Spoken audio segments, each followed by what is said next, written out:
couldn't get the angle. Loose, Nick Young diving on the deck. Quinn Cook jumper.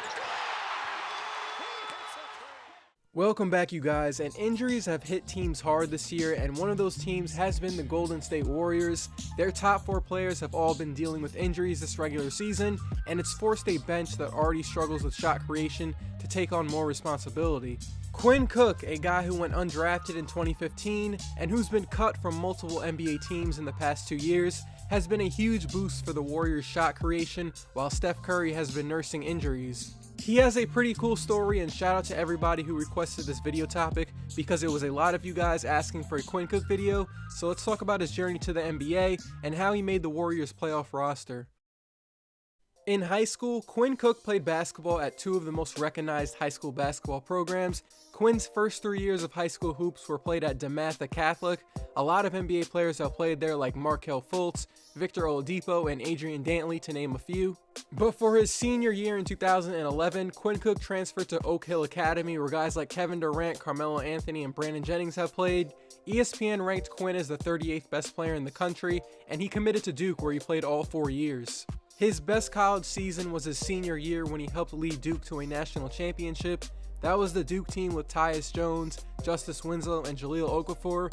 He had a very decorated career at Duke. He's just one of 7 players in Duke history to record 1,000 points and 500 assists, and he set the school record for all-time assists to turnover ratio.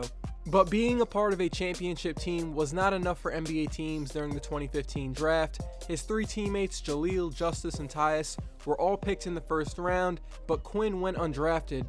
He's quoted saying, it was painful, just because I've had this vision in my head how I would have celebrated, and I was sitting there and the scenario was perfect. I knew my mom would be next to me and my sister, my brother would be there, and it just was perfect, but it never happened. He would get signed by the Cavs for the 2015 training camp, and he played on their preseason team, but he was cut before the season started and picked up by the Cavs D-League affiliate, the Canton Charge. Quinn really did not want to be a part of the D-League, and it showed in his second game with the Charge. He played terrible, was turning the ball over, missing shots, and ended up getting a technical for trying to argue with the ref. But he slowly started to pick up his play, and he finished his first year in the D-League averaging 20 points, 5 assists on 46% shooting. This will be a point brought up multiple times in this video. Quinn has a lot of support from NBA players. LeBron tweeted this once it was announced that Quinn was the D-League Rookie of the Year. Quinn and LeBron first met when he went to the LeBron James Skills Academy in high school, and they became closer friends during the Cavs training camp in 2015. When Quinn Cook scored 40 points and dished out 8 assists in the final D-League game of his rookie year, Kevin Durant texted him, "Good game, but you gotta make your free throws." John Wall and him are close. He says that when he goes back to his home in DC, he watches game film with Wall. Having great NBA players in your ear definitely helps, and Quinn's first call-up to the league would come very soon. In the summer of 2016, the Pelicans signed him, but just like with Cleveland, he was waived after the preseason, and he was back on the Canton Charge. At this time, Quinn Cook turned down a big offer to play in Russia in the 2016 summer, but he wanted to stay in the D-League. He says that he doesn't play for the money, and he might have lost his focus of getting an NBA contract if he took that deal. Just to give you guys some reference, D-League players get paid about $20,000 over a 5.5-month season. In his second D-League season, Quinn broke out even more. He averaged 26 points, 7 assists on 47% shooting. His games in the D-League were good enough that the Mavs brought him up on a 10-day deal in February 2017, but they did not sign him after that, so the Pelicans picked him up in March, and he played with them for the rest of the year. His best game with the Pelicans came against the Warriors when he scored 22 points and made 2 3-point shots. The Pelicans actually signed him to a multi-year contract, but they eventually cut him in the summer of 2017. This was a similar story from the past year and a half, but Quinn was not frustrated. His confidence was at an all-time high, and he knew that he was an NBA player. He just needed an extra season in the D-League and one NBA team that believed in him. Quinn said in an interview without hesitation, "I'm going to the NBA." Before the start of this current NBA season, the Atlanta Hawks signed him during training camp, but just like when he was with the Pelicans and the Cavs, he got cut. 4 days after the Hawks cut him, the Warriors signed him as a two-way player. A two-way player is someone who will spend the majority of their season in the G League and no more than 45 days with their NBA team. The Warriors G League team is the Santa Cruz Warriors, and Quinn Cook continued to put up really good numbers there.